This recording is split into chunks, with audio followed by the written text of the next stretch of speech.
Bitcoin is the greatest distraction from the greatest disruption that is coming to financial services.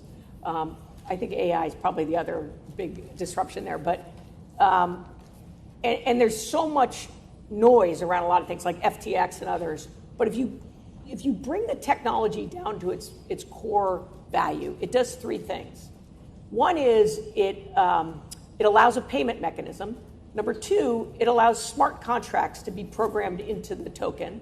And three, because it's a general ledger, it has a source of truth. So whoever has that token, all rights in that token are granted to that person. So if I sell it to Frank, I don't have to go through a third party to do it. Frank gets it, and Frank gets all the rights. So my favorite example is Rihanna, who came out with, right before the Super Bowl, and I know she's just testing the market in this, 300 NFTs, each one worth 0.00033% royalties on one of her biggest songs.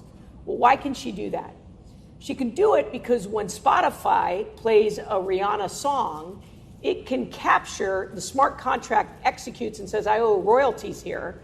And so nobody has to be involved in it. And it can take the fractional payment and go to, because Frank's a big Rihanna fan, so it goes to his account, and he owns a couple of those.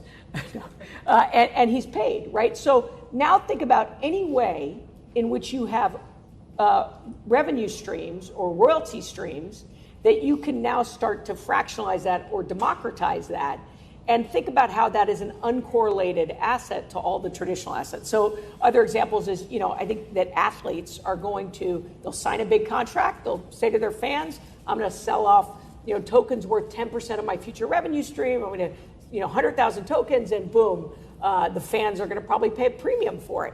So it will be a way, if you think about it, it's just securitization done on steroids. And it's merely that this technology is enabling it, and it's also enabling other very interesting companies that will disrupt some of the traditional business models that we have.